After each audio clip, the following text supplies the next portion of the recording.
Quatrième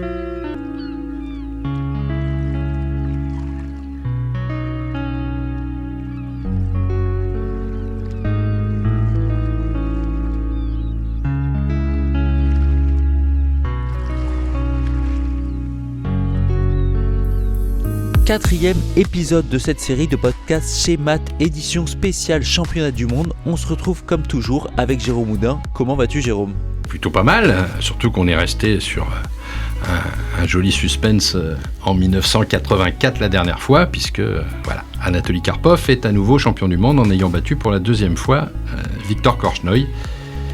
Mais se profile un nouveau cas devant lui, à savoir Garry Kasparov. Un nouveau cas dont on avait hâte de parler. Garry Kasparov, c'est un personnage né Gary Weinstein. Kasparov, c'est la russification de Kasparian, le nom de jeune fille de sa mère. Alors, qui est Garry Kasparov ? Alors, Garry Kasparov est né à Bakou, en Azerbaïdjan, d'origine arménienne. Il a appris les échecs avec son père, M. Weinstein, qu'il a perdu assez jeune. Et très vite, on découvre dans tout ce qui fait l'environnement soviétique de détection des joueurs d'échecs, les pionniers et tout ça, un gamin qui a un talent extrêmement précoce. Alors pas plus ou pas moins que d'autres joueurs soviétiques de l'époque et d'avant, mais en tout cas un talent sûr qui intègre l'école et l'académie Botvinnik, comme avait pu le faire Anatoly Karpov avant lui. Et on a avec Weinstein, et d'ailleurs c'est même, je crois que c'est Botvinnik, qui conseille à Gary Weinstein de russifier son nom et de prendre le nom de Kasparov.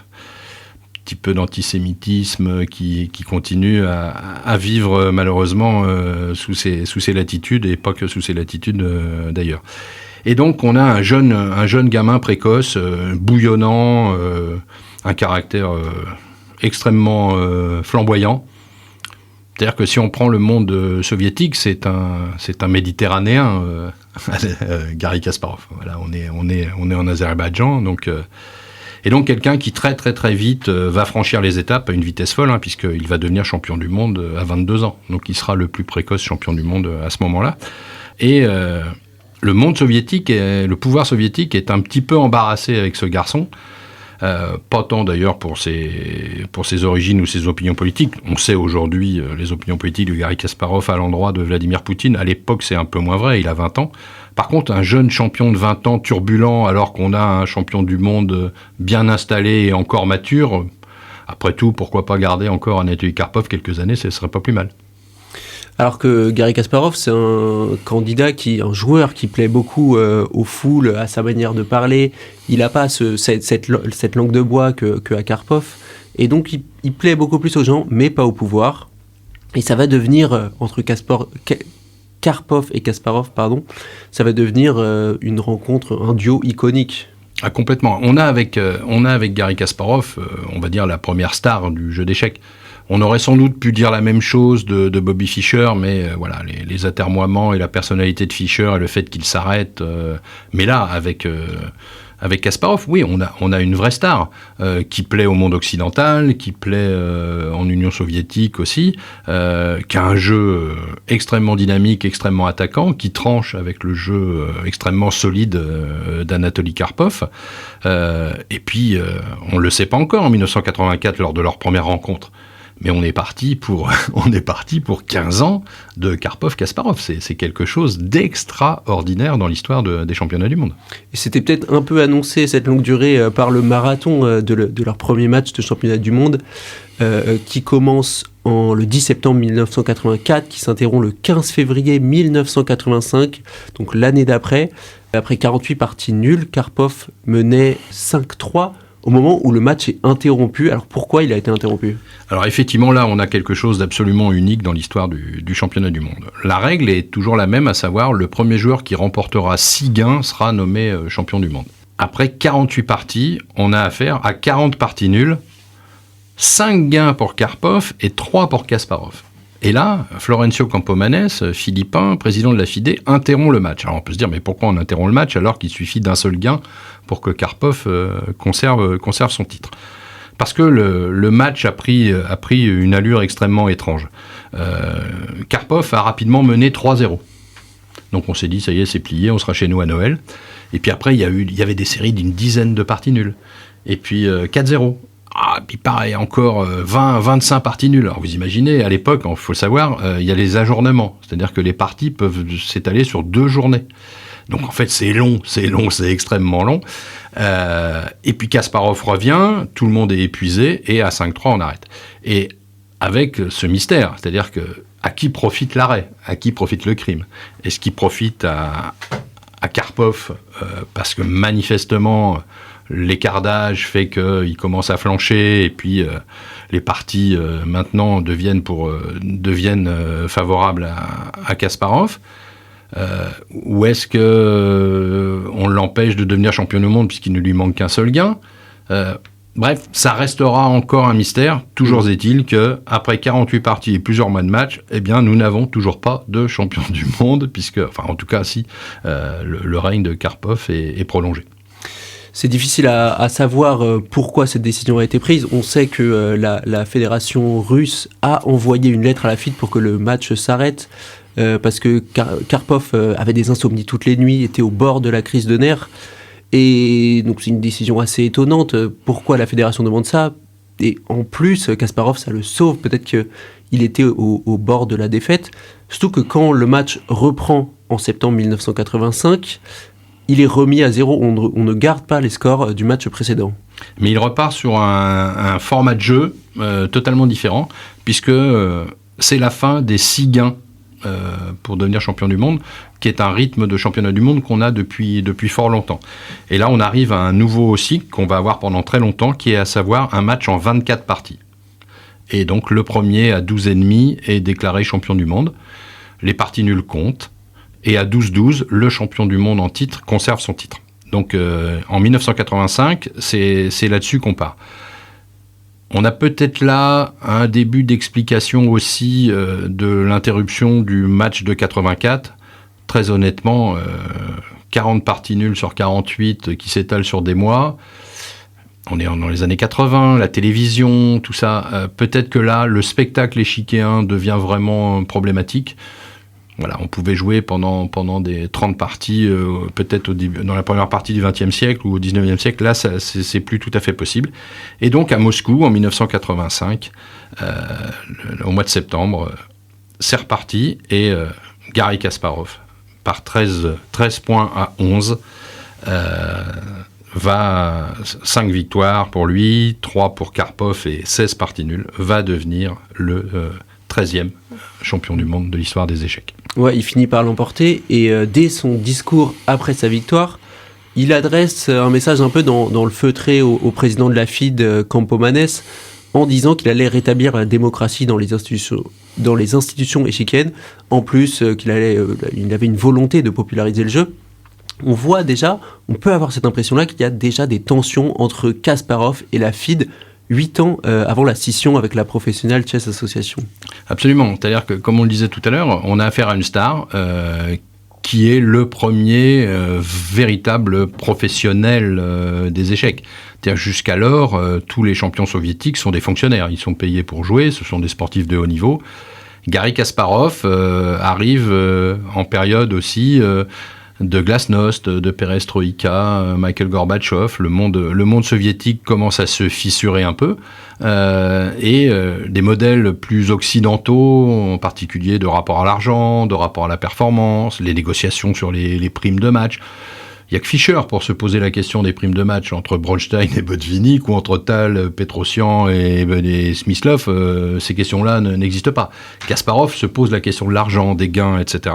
Et donc, effectivement, on commence à avoir dans l'irruption de Garry Kasparov comme champion du monde un petit avant-goût de ce qui va se produire en 1993. L'autre conséquence de ce match, c'est qu'il y a le début de la haine entre Karpov et Kasparov.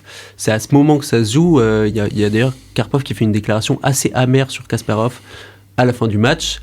Mais on va tout de même voir une revanche, puisque même si la règle avait été enlevée plusieurs dizaines d'années plus tôt, Kasparov avait accepté avant le match de donner un match revanche à Karpov. Alors ça fait partie du règlement de l'interruption de 84.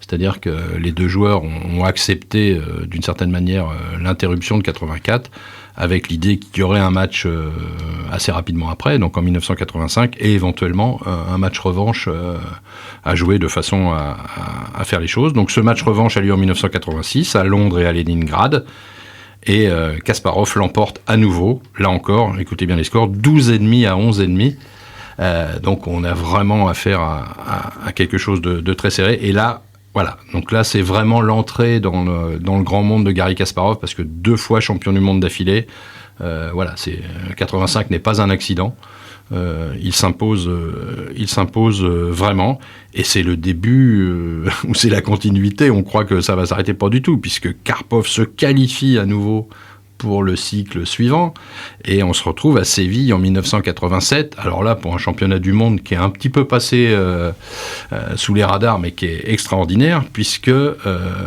lors de la dernière partie, avant la dernière partie, Karpov a 12 points et Kasparov en a 11. C'est-à-dire que la 24e partie, il faut gagner. Kasparov est obligé de gagner, et c'est ce qu'il va faire. Il va réussir à égaliser et à revenir à 12-12 face à un joueur très solide. À cette époque, on sait qu'il y avait un très bon niveau, mais que Kasparov et Karpov étaient tous les deux largement au-dessus du reste des joueurs. Alors là, effectivement, il y a eux et le reste du monde. Là, c'est clair. C'est-à-dire que les joueurs qui sont en dessous sont vraiment... Alors, il y a de très très forts joueurs. Il y a Nigel Short qui commence à arriver, il y a Jan Timman, il y a très très forts joueurs, c'est pas une... mais là on a vraiment affaire à deux des meilleurs joueurs de l'histoire des échecs, et on retrouve un peu ce qu'on a vécu en tennis ces dernières décennies avec Nadal, Djokovic et Federer. On a 2 monstres qui s'affrontent, et on remet ça en 1990. Un dernier match qui se joue cette fois à New York et à Lyon. Encore une fois, Kasparov va gagner le match, mais toujours d'une avance très fine. Eh oui, 12,5 à 11,5. Et si on prend les matchs de championnat du monde entre Karpov et Kasparov, eh bien on a 21 victoires pour Kasparov, 19 pour Karpov et 104 parties nulles. Sur 144 parties disputées, il y a 2 victoires d'écart.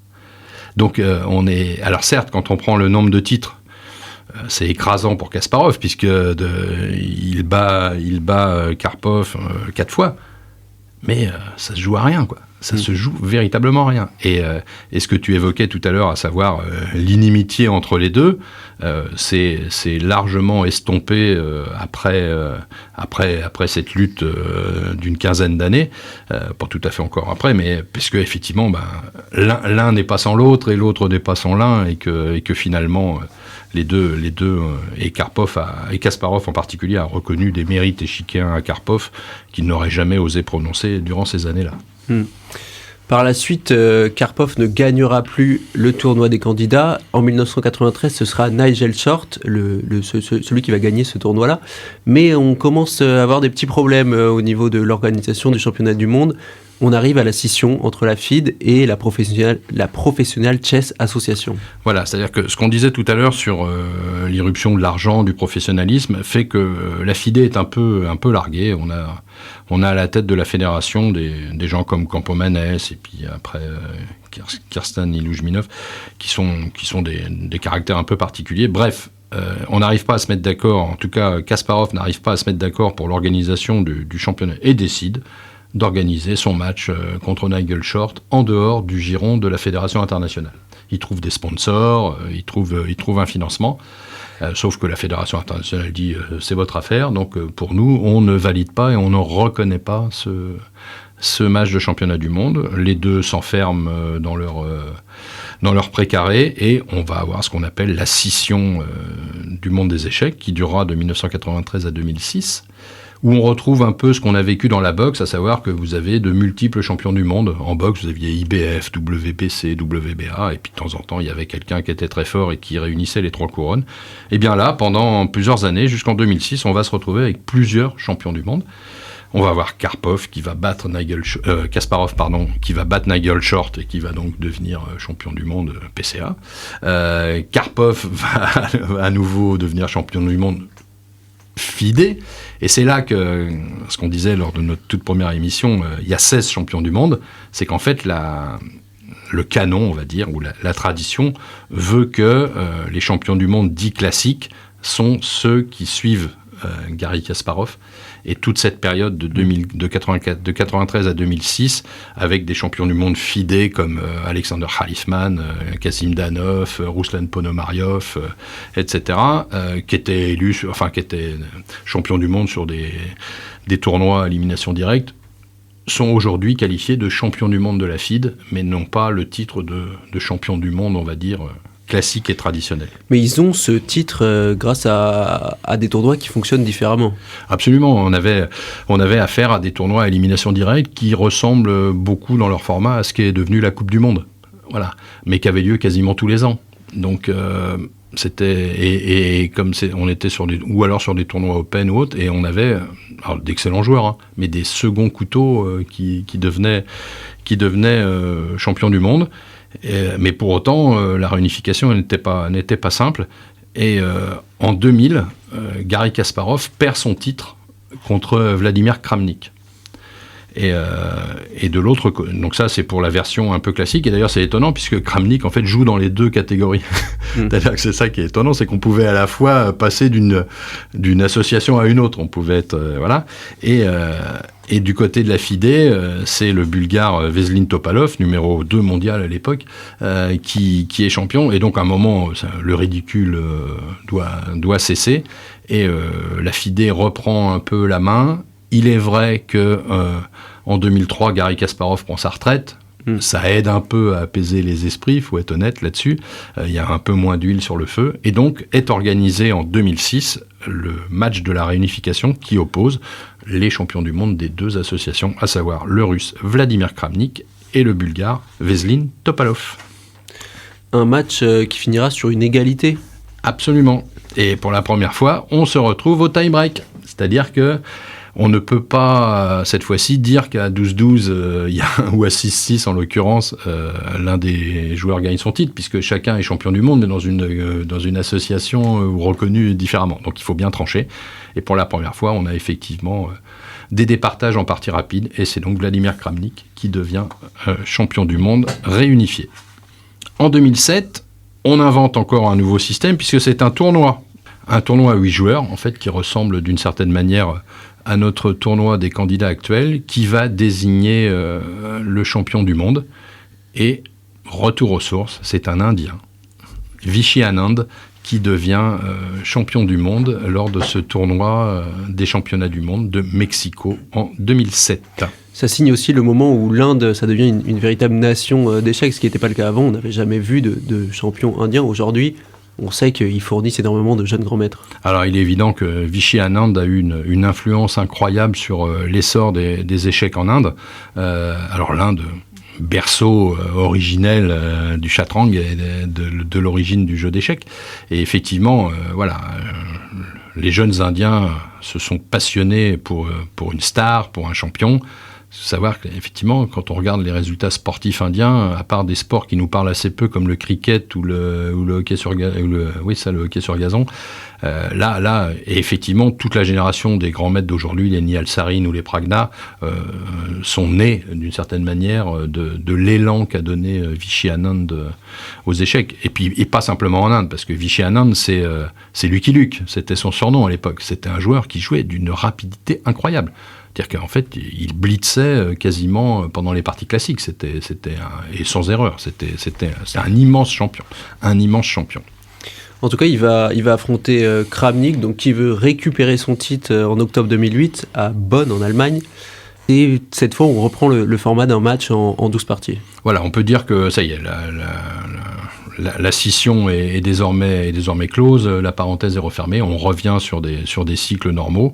On a eu la scission, on a eu un match de réunification, on a eu un championnat du monde lors d'un tournoi. Maintenant, on revient au match et effectivement, par 6,5 contre 4,5, Vishy Anand conserve son titre contre l'ancien champion du monde Vladimir Kramnik. Et puis, on est reparti désormais sur un cycle à 2 ans. Voilà, c'est-à-dire que la FIDE, et c'est ce qu'on vit encore aujourd'hui, le cycle du championnat du monde est désormais organisé sur des périodes de 2 ans. Donc en 2010, Anand va affronter Topalov et va gagner... tu vas à nouveau remporter. Ouais. Voilà, par 6,5 à 5,5. Et en 2012, Match un peu surprise, puisque c'est l'Israélien Boris Gefald, d'origine biélorusse, qui est à l'époque 20e mondial, qui en fait sort grand gagnant du tournoi des candidats. Et va donc affronter Vishy Anand. Et Anand va gagner par 8,5 à 7,5, parce que là encore, on a eu 6-6 à l'issue des parties lentes. C'est-à-dire que Boris Gefald est passé tout près d'être champion du monde, et c'est dans les départages que Vishy Anand s'impose. Mais à cette époque, avant l'arrivée de Magnus Carlsen, on a un moment où il n'y a plus d'énormes champions qui dominent totalement le top mondial. Il y a un certain niveau aplati entre tous les joueurs. Alors, oui et non. Oui, dans le sens où on n'a pas une star du niveau de ce qu'on va rencontrer avec Magnus Carlsen, c'est évident. Mais Kramnik et Anand, c'est pas des seconds couteaux. On a là aussi affaire à deux immenses champions qui se sont installés dans la durée. Vishy Anand, il est quand même champion du monde pendant un certain temps. Hein. Donc, alors, effectivement, on a aussi des personnalités qui sont un peu moins flamboyantes. Viswanathan Anand, c'est un calme, c'est un joli jeu de mots ça.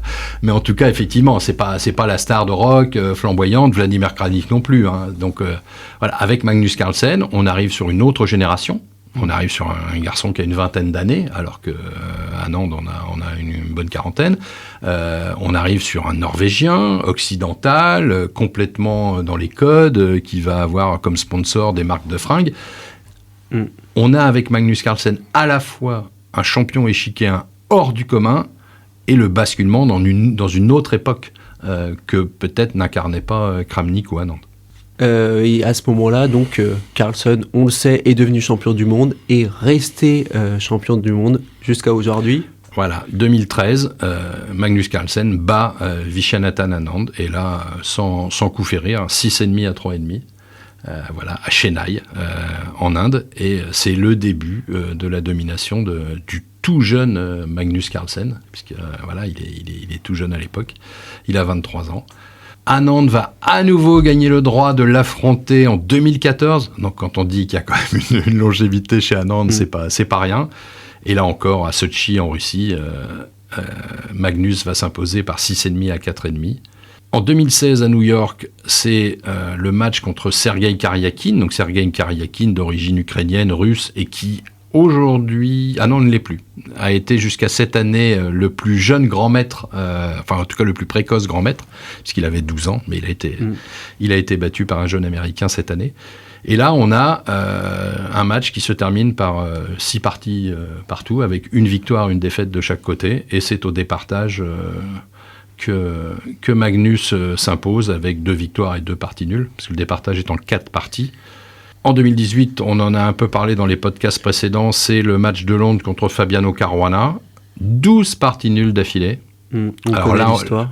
On connaît l'histoire, là aussi on relativise, hein, c'est pas des nuls de salon. Hein.